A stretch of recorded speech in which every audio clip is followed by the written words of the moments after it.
আমি হযরতে ওমরের আদর্শকে ধারণ করি, আমি তার রাজনীতিকে ফলো করি, আমি ওমরের মানুষের পক্ষে দাঁড়ানো, পাশে দাঁড়ানোর সেটাকে আমি ধারণ করি। আমার ধারক বাহক যদি কেউ থাকে তাহলে এই রাজনীতির ময়দানে একমাত্র হযরত ওমর থাকবে।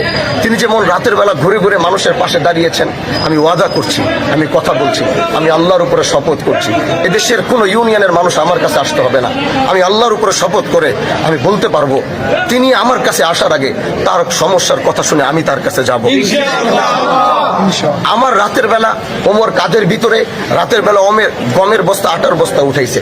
আমি হয়তো গমের বস্তা, আটার বস্তা উঠাইতে পারবো না, কিন্তু আমি নিয়ত করেছি আমি একটা পিক আপ নিব, ওই পিক আপের ভিতরে খাবার দাবার থাকবে, ওইটা নিয়ে আমি রাতের বেলা ঘুরবো।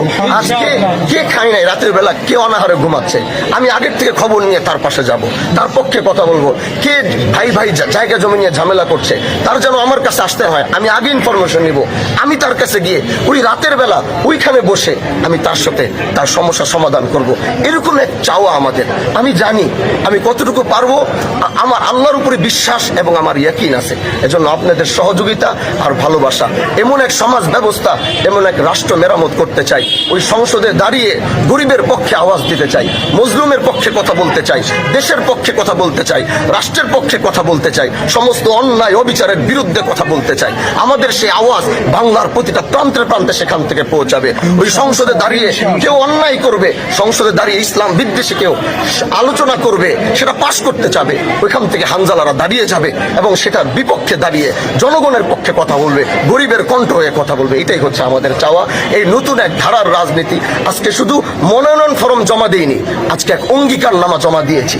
আল্লাহ যদি কবুল করে সেটা মাঠে ঘাটে ময়দানে আপনাদের সাথে দেখা হবে, পাশে থাকবেন। সবসময় এতটুকু চাই, আমি টাকা পয়সা দিয়ে কিচ্ছু করতে পারবো না। এই দেশের কেউ যদি আমাকে ভালোবাসে, আমি তার মনের ভালোবাসা চাই, সে দিল থেকে আমাকে ভালোবাসবে। আমার নমিনেশন ফর্ম আমাদের 55,000 টাকা জমা, 15,000 টাকা আমাদের খরচ, প্রায় 65,000 টাকা। আমেরিকা থেকে একজন ইমাম সাহেব আমাকে ফোন করেছে, আমাকে বলে ভাইজান আপনার এই 65,000 টাকা আমার ইমামতি করে আমি যত উপার্জন করেছি কষ্ট করে, আমি চাই আমার এই টাকাটা দিয়ে আপনি নমিনেশনটা কিনবেন, মনোনয়ন পত্রটা আপনি কিনবেন।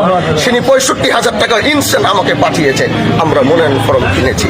এটাই হচ্ছে মানুষের ভালোবাসা। আমি এর থেকে বেশি আর কিচ্ছু চাই না। এতটুকুই আমার পাওয়া, আমার বুনিয়াদ একটা কষ্টের ঘামের টাকা দিয়ে মনোনয়ন কিনা। আমার বিশ্বাস এদেশের মানুষ যদি পাশে থাকে, আমরা তাদের পক্ষে লড়বো, তাদের পক্ষে কথা বলবো, নতুন এক গন্তব্যের দিকে ছুটবো ইনশাআল্লাহ।